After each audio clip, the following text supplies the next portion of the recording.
Thank you, Abraham. This is my third time here, and our last conversation really transformed me. I have many questions, but these two are big for me. First one is I would like to clean up my vibration. And this one, since I was a kid, I've been saving this question. Can you please explain source? I've been reading Seth for a few years, and Seth says that the nature of all that is can only be sensed through the inner senses, or a weaker way through the inspiration or intuition. He also talked about the different kinds of consciousness and use. Before you go further, just think about that first sentence that you offered. Say it again, just the very first sentence. Source can only be sensed through the inner senses. Through the inner senses. So what Seth was saying, Seth is like Abraham. Chips off the same block. In other words, it's same family of teachers. And Jane Roberts stood in the place that Esther is standing and was receiving the vibration and putting those vibrations into words. And while there are similarities, there were interests that Jane and her husband Rob held that are different than what Jerry and Esther held. And so there is some variation, but it is essentially the same understanding of non-physical. So it's a fun resource. As you've been listening to us for a while, Seth will make sense to you if you decide that you want to read it, because it's a lot of the same basis of understanding. So in Abraham terminology, we're going to tell you what that statement is about. As Esther stands here on the stage and allows us to flow through her, we offer blocks of thought, more like radio signals, and Esther receives them unconsciously and finds verbal equivalency, and then expresses the verbal equivalency to the radio signals that she's received. You all do something like this all the time. So, as you listen to her, often, she seems confident, she seems really sure of herself, she offers a lot of words and they all make sense. They fit together one with another, which makes her seem like someone maybe worth listening to. But you might also think, well, this is just someone well-trained and really sure of herself who is spewing yet another opinion, like so many opinions that are spewed around the planet. And so it might feel only that important to you. There's logic in it, but that's the end of it. But when you hear something that we have encouraged, and for example, you get the sense that you are more than your physical body, and that there is a part of you that you might get in touch with. So you ponder that thought and actually do get in touch with that broader part of you. You follow our encouragement to meditate and quiet your mind. And in quieting your mind, your vibration rises. And as your vibration rises, you find vibrational equivalency with who you really are. And then in that state of connection or alignment, a thought or an impulse occurs to you. Personal experience. You're not taking somebody else's word for it. A personal experience happens that when you follow through with it, the results that you're seeking happen, and then you know. We can't say enough into your ear to give you knowing. Your knowing comes only from personal experience. And this inner knowing that is always there for you, you've got to tune to it before you know it. You just can't take somebody else's word for it to be yours. For your vibration to shift and your point of attraction to shift, your vibration has to shift, and that's what that sentence is about. Seth speaks that, has an analogy of an onion, that there are many layers coming from one core, of one source. And you said in one tape that all entities has an inner being, that has an inner being, that has an inner being, that has an inner being. Source is everything, or source is at the core. I understand that we are source energy, and I feel it, but I would like to understand source. This will help you. So, layers of the onion. Once we finish this first segment, bring us back to that, because we want to talk about that in relationship to beliefs. So, you know what we were just saying about a vehicle, and then stepping into another one, and then stepping into another one. So source is like that. Source is expanding and evolving, as are you. Humans often think that Source is finished and perfect, and now you're trying to catch up, when what is really going on is that you in your human form are extensions of Source. And it is through your exposure to life that causes you to ask for more, which Source then embraces and then becomes. Did you understand? Sort of.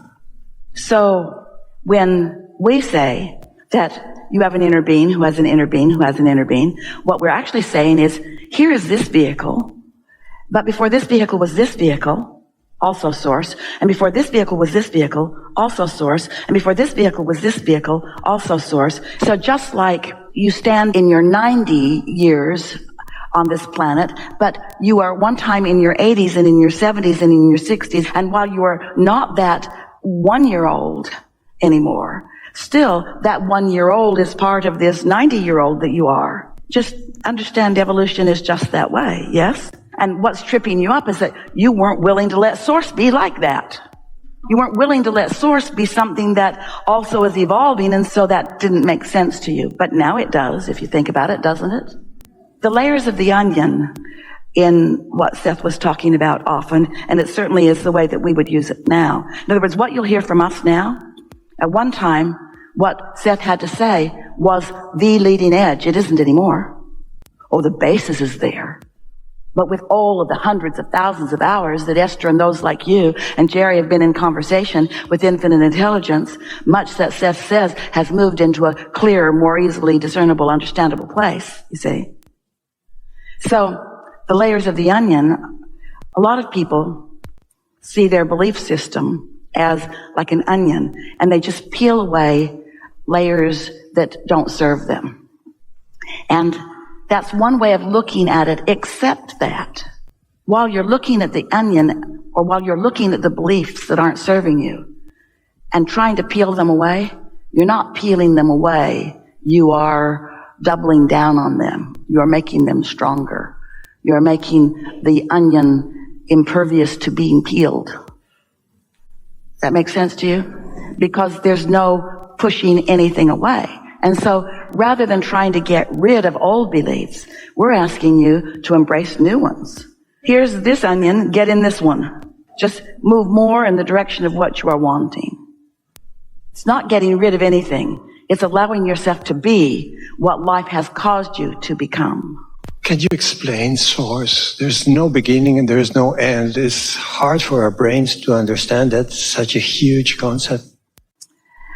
The other day, Esther was sitting with an intention of cleaning her vibration up on a subject. And as she was doing that, she was using a process called focus wheel, which is, here's the problem. She wrote it at the top of the page. This is what's bugging me. And then she drew a big circle in the center of the page, and in the center she wrote the exact opposite as near as she could define it. I've got this. What I want to feel is this. So she made her statement of intention in the center. And then she just made some statements that sort of bridged between the two. She made as many statements as she could that were more like what was in the middle and less like what was at the edge. She tried to make more statements that matched where she was wanting to be and fewer statements about where she was. Does that make sense? That's sort of the benefit of the focus wheel. And then she did another one and another one and another one and another one and another one and another one until she just wanted to throw the notebook in the swimming pool. Sitting by the swimming pool.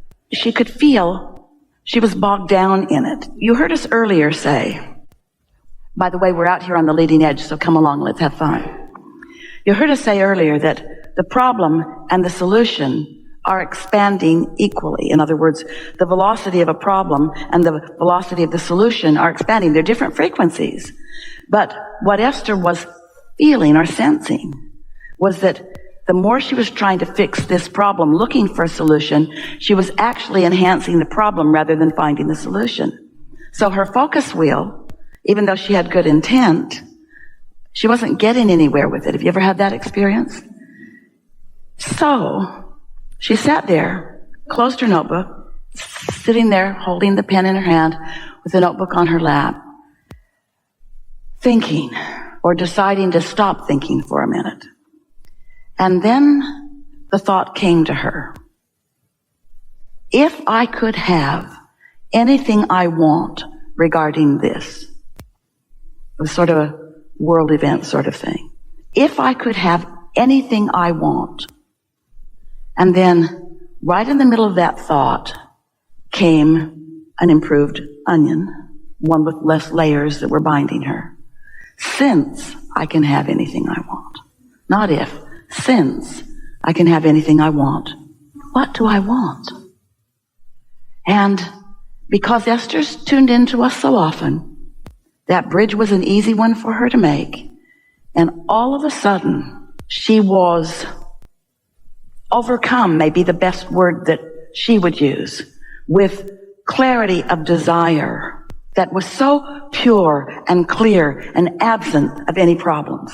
It was like anything that she wanted. It felt fresh and new. And she wasn't dragging old beliefs and trying to fix them. It felt to her like she went through a portal where all things were possible. And her desire was at such a heightened place, she tapped right into the desires on that subject that she'd been accumulating maybe her whole life, and felt the clarity of what her inner being knows about that.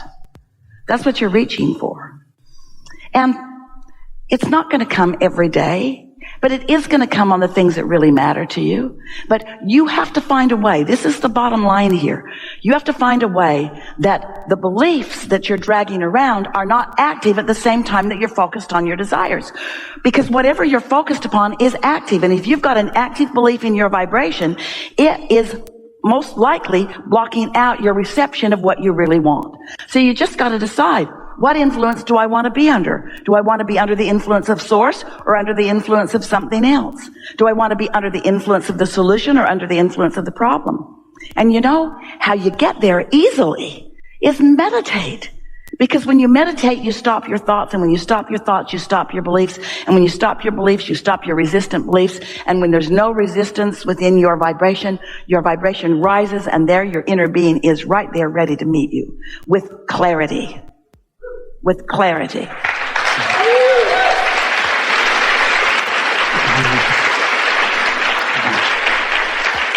So, no rush, because your inner being isn't saying, time's a-wasting. Time's a-wasting. Your inner being is just right there, knowing what you want, knowing where you are in relationship to what you want, guiding you to exposure to thoughts and experiences that take you closer and closer and closer to what you want. But you know what trips so many of you up? Often you're standing in a place that you don't want to be, and your inner being is calling you closer to where you want to be, but because you're being called closer to where you want to be, and because you're like the corn in the ground that is evolving and it's not going to happen all at once this red hot minute, you grow impatient. You're not sensitive enough to note the improvement because you're looking for the manifestation rather than looking for the improved emotion. If you could let what you're looking for be just feeling better, if you could let what you're looking for be a sense of relief, if you could let what you're looking for be a vibrational experience rather than a park it in the garage experience, as in a car manifested or a business manifesting or a lover manifesting, if you could let it be just the improvement in the way you feel, then you could know for sure with firsthand knowledge that you are moving toward what you want. And just like the farmer with the seed of corn in the ground, you're willing to let it be in the ground. You think it's important to develop those inner senses that set stock? Only if you want to be happy. We think it is essential to deliberate creation, to understand that you live in a vibrational world and that your emotions are your key to how you're doing vibrationally. And anything less than that leaves you like a cork on a raging sea, bopping around, bipping around, bobbing around, and reacting to life, but having no control. If you will follow good feelings, eventually, in the midst of those good feelings, you will receive clear thought and clear impulse to act and excellent timing in co-creating with others who are there too, you see.